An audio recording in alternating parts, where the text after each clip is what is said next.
بسم الله الرحمن الرحیم. سورہ اخلاص فضیلت. سورہ اخلاص د قرآن کریم سورت ده. دا ډیر زیات فضیلتونه لري. احادیثو کې د ډیر لوی غټ فضیلت دی.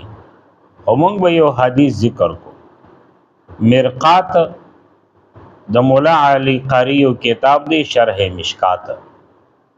د لیکلي دی چې کله معاویه المزنی رضی الله عنه وفات شو، پیغمبر علیه الصلاۃ والسلام ته جبرئیل علیه السلام راغی چې یا رسول الله د معاویه المزنی د جنازې لمونځ وکړه.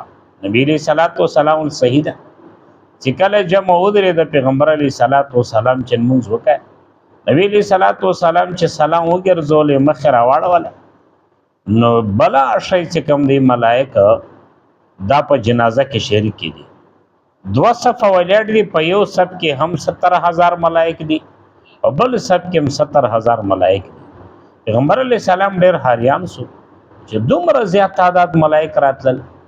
له جبرئیل علیه السلام سوال وکړ چې یا جبرئیل، دا صحابي د کوم عمل والا و چې دومره زیات ملائک راغلي دي؟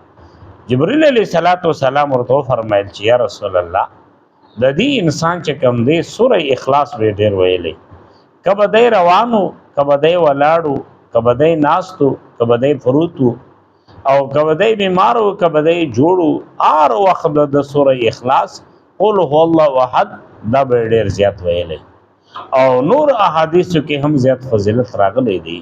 نو ان شاء الله هغه به بیا وایو. دغه یو فضیلت چې کوم دی کافی دی. اقول قول هذا استغفر